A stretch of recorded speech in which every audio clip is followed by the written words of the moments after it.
As I'm sure you know by now, this week we're telling some of the amazing stories in British history. And tonight I'm looking at two of the most colourful characters on the British stage, though they're two very different people indeed, though also actually two influential and charismatic leaders. One was a king, known to the world as Mad King George, Britain's longest-serving king, whose reign in the late 18th century has always been portrayed as a bit of a disaster. He was, after all, the British king who lost America and then went mad in his later years. His decline was graphically, comically, and rather poignantly portrayed in the movie The Madness of King George, starring Nigel Hawthorne and Helen Mirren.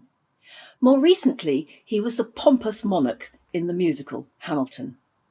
But shortly, you're going to hear from an eminent historian whose new book paints an altogether different picture, showing how George was in fact an intellectual, enlightened, a devoted husband and family man, a great patron of the arts and sciences, whilst all the time battling a mental decline that he was only too aware of himself. The author is Andrew Roberts, who has also written a best-selling biography of Winston Churchill. So it was rather entertaining and fascinating to see Andrew, the author, tell us all about his new book on King George in the presence of Sir Winston Churchill himself. Well, Britain's leading Churchill impersonator, Stan Strether. They were both making an appearance at Highclere Castle last month for a festival celebrating British history and British history books. It was a surreal sight as guests saw Winston arrive in his beautiful vintage car with his own chauffeur, special security guard, red prime ministerial box, and me.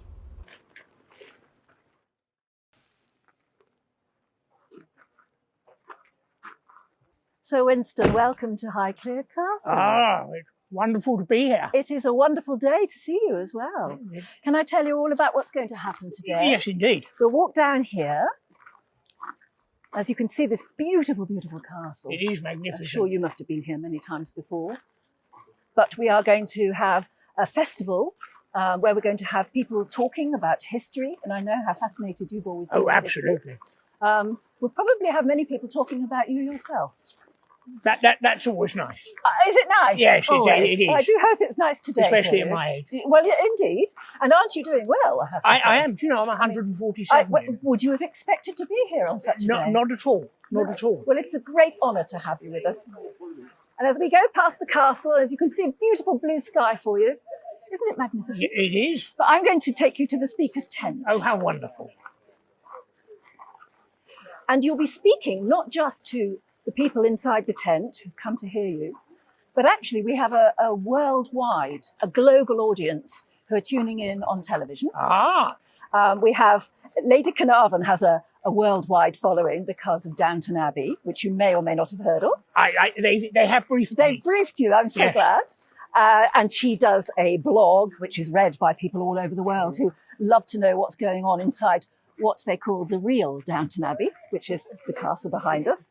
But also, we have this enormous global audience of people who watch Viking.TV, which is a TV channel all on its own, really, full of interesting people doing interesting things and curious travellers, people we love to call curious travellers who love to go and explore art and culture and people all over the world. And I know, of course, well, you have always loved a good holiday. I certainly have. Well, let me take you down to the podium. And the audience will come in and we'll be able to, well, hopefully you'll be able to have a few words with them.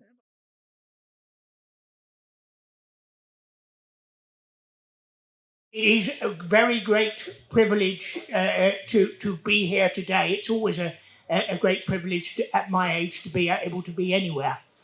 But in order to introduce such a distinguished author, and to start off the celebrity aspect of our programme today. So please give a warm welcome to Andrew Roberts.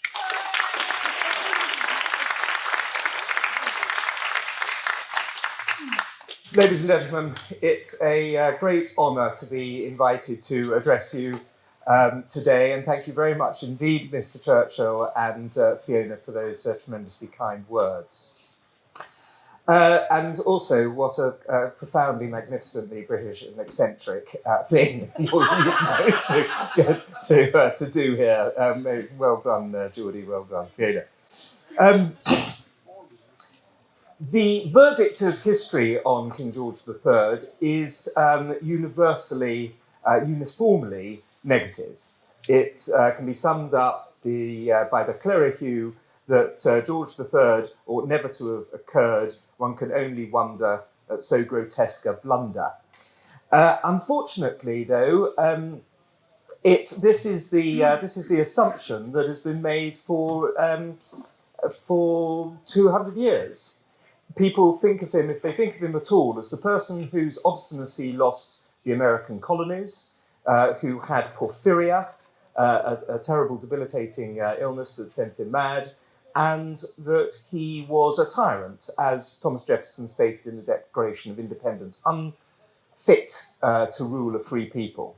And that's also been backed up recently by Lin-Manuel Miranda's Hamilton the Musical, in which he also is a sort of camp yet sinister figure who's cruel and sings absolutely hilarious and show-stopping numbers that you can't help but tap your foot to, but which are entirely historically incorrect. And so the three things that we know, the porphyria, the obstinacy, the tyranny, all of these things are completely wrong. He did not have porphyria. That came about in the 1960s, this diagnosis, through a series of symptoms that were given to doctors that turn out to have been, there's no other word for it, but really dishonest, intellectually dishonest in the choice of them, because in fact it was, I'm afraid this is largely to do with urine and feces, ladies and gentlemen, and the colour of them. But the fact was that there were perfectly reasonable and understandable explanations for why, such as the fact he'd been eating beetroot and gentium, that they got this misdiagnosis. In fact, it was manic depression, in fact, bipolar disorder that he suffered from. The second thing is wrong also about this idea of his obstinacy. He was a constitutional monarch. He was very proud of being one. And he went along with what the House of Commons and the Cabinet and the government wanted, which was to take on the Americans in their desire for independence. This book is a very pro-American one. It doesn't go along with the modern fashionable woke argument that the founding fathers were monsters. Of course they weren't. They were incredibly brave people to fight the largest and most powerful empire in the world. But they needed, in the Declaration of Independence, a propaganda document for a war. Every country does it. The first two paragraphs of the Declaration are the most beautiful English imaginable. In this Shakespearean language, it goes to the heart of what democracy is all about. But for the rest of the document, there are 28 charges against George III, only 2 of which actually turn out to be true. But those 2, one on the fact that Britain was allowed to tax the American colonies, and the other that it was allowed to legislate for the, or at least had veto powers of legislation for the American colonies, those in themselves were enough to justify the American Revolution. But there was no way that Britain was just going to allow that to happen without a fight. Historically, there had never been a secession like that before, and you don't get it, in fact, until Norway and Sweden split in 1905. So this war was going to happen. It was not because of his tyranny. He never put troops on the ground in any American city apart from Boston. He never closed a newspaper. He never arrested an editor. He didn't stop the Continental Congress or the Stamp Act Congress from meeting. This is not the mark of a tyrant. He only had 17 royal people working for him in the whole of the province of Virginia at the time of the outbreak of the American War of Independence. He was actually a Renaissance man. He was an enlightened and cultured man, a good-natured man, as we know from Fanny Burney's diaries and so many other documents. And the key thing that this book has managed to do, which previous books, and there's only been one other cradle to the grave biography of George III in the last half century. But that wasn't able to because the Queen has put over 100,000 pages of George III's correspondence and papers online in the wonderful Georgian Papers programme at King's College London. And so we're able now to look into the mind of this man and to learn all sorts of new things about him. For example, that he, as Prince of Wales in the 1750s, actually wrote an essay completely denouncing the arguments for slavery. And in that essay, he said, and I'm just going to give you two sentences, "What shall we say for a European traffic in black slaves? The very reasons urged for it will be perhaps sufficient to make us hold such practice in execration. For an inhuman custom wantonly practiced by the most enlightened, polite nations in the world, there is no occasion to answer them, for they stand self-condemned." And yet this is the man who has been accused by Tom Paine in the pamphlet Common Sense of being a brute, the royal brute of Britain, he called him. A brute. He was the person who set up the Royal Academy. He had bought half of the paintings in the Royal Collection, which is today the largest private art collection in the world. He had the planet Uranus named after him originally because he had contributed to the largest telescope in the world. He was fascinated by astronomy. He was somebody who helped not only Herschel, but also the creation of the first longitude chronometer. He was a powerful figure in the whole of scientific endeavour, in that he created the largest collection of scientific instruments in the world at that time. And of course, when one goes to the British Library, the nucleus of that library, 80,000 books from his own library at Buckingham House, later Buckingham Palace, creates the centre of this extraordinary place. So instead of execrating this man, I think that time has come, especially using this avalanche of new material that the Queen has made available, to appreciate that actually he was a benevolent ruler. He was courageous personally. He had 6 assassination attempts on him. He behaved superbly during each of them. At one point he was shot at the opera, and he then went to sleep during the interval. During the invasion attempts in 1779 and 1803 to 1805, he bolstered the nation's morale. He behaved superbly during the Gordon riots of 1780, where one of the people near him said that he didn't believe that the king knew what fear was. And then, when he went mad with bipolar disorder in 1788, it was a terrible thing because he was able to see from almost outside of himself his own mental collapse. He was a helpless spectator of his own mental collapse, and yet he showed tremendous courage during that as well, when he was straitjacketed for days on end and strapped into a chair and appallingly bled and just essentially tortured by the doctors, which was horrific. At one point, because he had cataracts, he had leeches put on his eyes, and during all of this, he showed tremendous courage. And he was also, when it came to the defeat in America, he was magnificent. He accepted, of course, the defeat. Who could not? But he said of George Washington that he was the greatest character of the age. And when he met John Adams, the ambassador to London, a key figure in the American Revolution, he said in June 1785, "I will be very frank with you. I was the last to consent to the separation, but the separation having been made and having become inevitable, I've always said, and I say now, that I will be the first to meet the friendship of the United States as an independent power." And the last point I'd like to make is that he was... actually, there are two last points. One is that the modern monarchy, much of the modern monarchy, comes from, it's derived from George III, not Queen Victoria as much as people have always assumed. It was George III who bought Buckingham House for his wife, Queen Charlotte, a wonderful and splendid woman, completely unlike the lady in Bridgerton, I want to point out. She was a intelligent, demure, sweet, good-natured lady.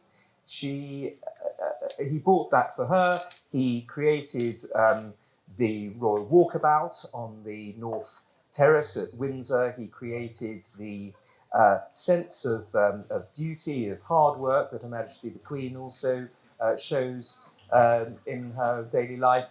He was the person who created the royal enclosure at Ascot, any number of other things. He bought the coach. He created the gold state coach, which is used today, and he created the trooping of the colour. And he was the first person since Charles I to be buried at Windsor, and since then all of the monarchs have been buried there. So he's a key figure for this monarchy, even 200 years later.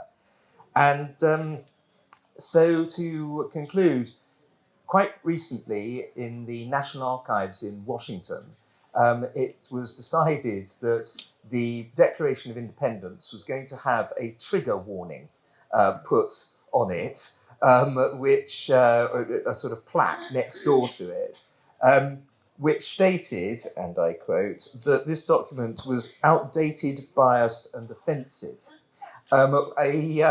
Outrageous act of wokery, I think that most people will agree. However, when it comes to what it says about King George III, I think it's absolutely right.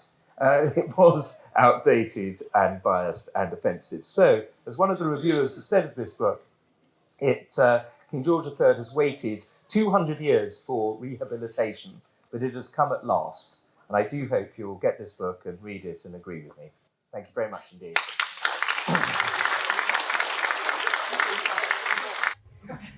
Any more questions? I'll ask one actually on behalf of the viewers of Viking.TV, because it's lovely to be here in this unique event today. But of course, we are going to be seen all over the world.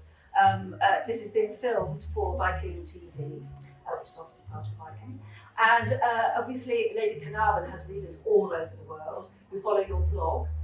So we're talking about a global audience. I'm at 249,000 on my And Instagram. Please get me up by one more. And I know that a lot of people here are already Viking travellers as well, so you know what it's like to be curious, and which is why we're all here today with our curious questions. Time and again, Churchill is voted by Britons as being Britain's greatest person ever. Would you see this as a time to revise that, or do you agree that he probably is Britain's greatest? He's undoubtedly Britain's greatest, yes. The threat that was posed in 1940 was an existential threat to this country, not just to this country, but also the British Commonwealth and to freedom, frankly. A German successful invasion of Britain in 1940 would have put off any chance of the Americans being able to use southern England as the aircraft carrier, unsinkable aircraft carrier from which to liberate the western side of the continent. And either Stalin or Hitler, the sort of Tweedledum and Tweedledee of totalitarianism, would have ruled the world, and that would have been something that would have been utterly catastrophic for liberty. Another question from one of our lovely Viking.TV audience. How important to leadership is having a supportive wife or husband? A Dennis Thatcher, a Mamie Eisenhower, a Clementine Churchill? Yes, I think she was tremendously important. She managed to keep him on the straight and narrow so many ways. Sometimes he could be rude to his staff, and she at one point writes to him in 1940 telling him this and telling him he needed to be kinder to people. She fought for him to try and keep the Lord... Absolutely. The First Lord of the Admiralty, at the time that he was forced to resign from that, she wrote to the Prime Minister a letter desperately trying to stop that from happening. A letter that you'd be so proud to have your wife write. It's a tremendously moving thing. We do have in this audience the granddaughter of Pug Ismay, who was the Chief of Staff to Winston Churchill, and the job that he did was equally, or if not more important, when it came to keeping Churchill on the straight and narrow in the military side of things, in that he was this sort of oil that ensured that the machinery did not break down between the Chiefs of Staff and Churchill, and between the American Joint Chiefs of Staff and Churchill. So he really was an essential figure in the winning of the Second World War as well. So I think we can shoehorn in one more question before we're due off our dais. What have we got? Oh, are there any other wronged figures in history, Andrew, that you would like to get your teeth into? Yes, there are plenty, but if I say who they are, then somebody else is going to write the book before me. Okay, I've got another one here from one of our lovely Viking.TV viewers. Was it entirely his fault, that's George III's, that Britain lost America? No, not at all. It was by the 1760s and certainly the 1770s, America was ripe for independence. It had 2.5 million people, it had a growing economy, it had more bookshops in Philadelphia than any British city apart from London. It had a population that was capable of self-government, and so there was very little actually that George III did to prevent this. They were on the road, especially after 1763, when the French threat was ended by our victory in the 7 Years' War. So the closest French force was in Haiti. So it was going to happen. And actually, now we're talking about Americans, I'd like to also point out Paul Felton, who is in the audience, who read the book about 3 times for me and saved me from all sorts of American based mistakes. And thank you very much indeed, Paul, for that. I've got a lovely question from one of our American viewers who says that we have leaders at the moment, and I know you've met many American presidents, and of course we've got a British leader at the moment, who are themselves absolutely fascinated by history and previous historical figures before them. Would you agree? Well, obviously Boris is a classic example. He's written a book about Churchill. He could strike some attempted Churchillian poses on occasion, but he does know about it, and he is a reader. He's a big reader. And although he was sneered at intellectually for years, George W. Bush read lots of history and biography as well, and sort of read, learned, and inwardly digested. So I think it's a very good thing. Of course, Churchill himself said, study history, for therein lies all the secrets of statecraft. And I think that's as true today as it was when he said that. Next question, what of today's world leaders? Andrew threw this question to Alan, Viscount Brookborough, whose ancestor was one of Churchill's closest advisors during World War II. All I would say about leaders in the world, because I'm lucky enough to have met several in another job that I do in London, is that no matter what you think of them, they all have charisma somewhere. And they are all amazing people, but you don't have to agree with them. And if they were not, they would not be where they are today or at any other time. And I only say that because I've been lucky enough to meet several, including Putin and including the last 2 Americans. Who was the most impressive? The Emperor and Empress of Japan were unusual and really amazing in their way. Putin was on his charm offensive when he came to this country, and I spent 3 days in his car, in his aeroplane, and on a Russian warship and going to various places. But we all know and realize how things are now. The Americans have been very impressive indeed, and I would say that the Trump family, when they were here on the visit, were absolutely exemplary and never put a foot wrong. And Obama is a very impressive person indeed. So let's just hand that finally to Andrew. Oh, well, for me, it's always Margaret Thatcher. She appointed me to take her place on the Margaret Thatcher Archive Trust because I knew her well. She used to come round for dinner at my house, and I went round for dinner at hers. She was just an absolutely superb leader. Well, you interviewed Margaret Thatcher. I did, yes, quite a few times. And she was wonderful. And I have to say, I do not recognise the Netflix character. Brilliantly played as she is. I do not recognise that as the Margaret Thatcher I knew. She wasn't stooped. She didn't look as though she'd just had a stroke. She was if she'd walked in here now, she would completely dominate the tent. She was a magnificent character, whether you agreed with her politics or not, wasn't she? Oh, totally. And I was absolutely stunned. Great actress, though she was played by, who was her? She was played by Gillian Anderson, thank you. Great actress, Gillian Anderson, but she was clearly given a brief that I certainly do not recognise. No, I agree. And I didn't think Helen Mirren, of course, her either in the other show, where she just had very difficult to portray a character that we still know and remember, which is why everybody will have their own views on what they're doing at the moment with Diana as well, I suppose. But look, we could go on talking all day, but I think we have a schedule to stick to, don't we, Lady And I've got C? a book to sell. And he's got books to sign. So, ladies and gentlemen, thank you very much to Professor Andrew Roberts. Thank you. And Viscount, thank you very much, Alan. Thanks very much. So, with Mad King George's reputation seriously revised, Andrew moved off to sign his books, whilst I thought I would grab the opportunity to interview Churchill. And that is something I never thought I would ever say. We caught up with each other in the famous saloon inside Highclere Castle. You will no doubt recognise it as the most famous room in the Downton Abbey TV series. Where better to have a quiet word with Winston Churchill?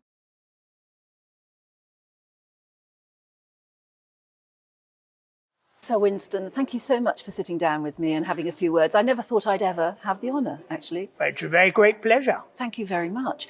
Time and again, whenever Britons are asked, in fact, whenever people all over the world are asked, who is the most brilliant Briton of them all, they say you. How does that make you feel? Well, it's very thrilling and very splendid. I'm rather excited about that. I think we're all excited to think so. What do you think made you such a great leader? I think one of the aspects was to gather good people around me, and not yes men, but people who could deliver on their promises, and they didn't always agree with me, you know. No, there are lots of stories about how people really quite bluntly told you that you were wrong. Absolutely. But don't you rather like a sort of struggle or quarrel with people? I certainly enjoyed the cut and thrust of politics, but of course I was a lot younger then. You were? I mean, just how old are you? I'm 147. You're looking... It will shortly be my birthday at the end of November. You're looking terribly well on it, I must say. Yes. Yeah, I'm feeling it. And all these years later, we still talk about you and what you did during the war. We do. I wonder why we're still so fascinated by you, the man, and the amazing victory. I think it was, as I said at the time, it was our finest hour. Standing alone and then having to court the Americans who so bravely came and fought with us, and our friends the Russians then. And of course here at Highclere Castle you've been meeting the soldiers outside. We have. The airmen, and the WAFs, all of the women and all of the volunteers and everybody. It must be quite thrilling. They love to meet you, but I think you love to meet them. I do. It keeps me young. Yes, well, it's working. It is. It is, and yes, I enjoy it very much, and we try to keep the history alive because it's so important. It is important. You think it's important for younger people, well, anyone, to understand what we went through, what you went through? Well, it's a new generation that we have to educate, and there is no reason why education can't be fun. Because all those people, they fought so that we could have fun and enjoy ourselves. I wonder, I don't know how to do this. Can I ask you to break character for a moment? You can. Are you allowed to do that? I can break character. Yes. How long have you been Sir Winston Churchill? I've been doing this about 10 years. Was it your idea, or did someone say you should? With a face like that, you should. I'm also an amateur actor and singer. Did a bit of crossover into professional. And I was in a production of The Merry Widow, and on the last night, a gentleman said something like, "Pass the eyeliner, Churchill." Ah. And he said, "Oh, I'm sorry, I really didn't mean to offend you." So, Well, you haven't offended me, actually. No. Um, And you've built it over that 10 years, haven't you? I mean, Yes.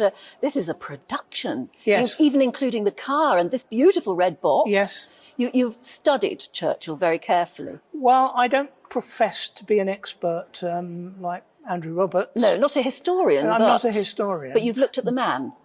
And the more I look at him, the more I'm fascinated. The more I realise I don't know, but also the more I can empathise with him.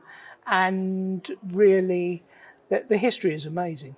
It is amazing. Yeah, well, he fought through 2 world wars as well. Absolutely. And he was a handsome young man as well. He was, as was Absolutely, as he was in later years. But I mean, you, like I said, you've almost made it a production. Yes. The car itself, you own the car. I do. What is it? Where did you get it from? It's a 1939 Rover P214. Wow. And the reason for choosing that, I think Churchill had a preference for Humbers, but one is they're very difficult to get hold of, and that car is large enough and impressive enough to look right.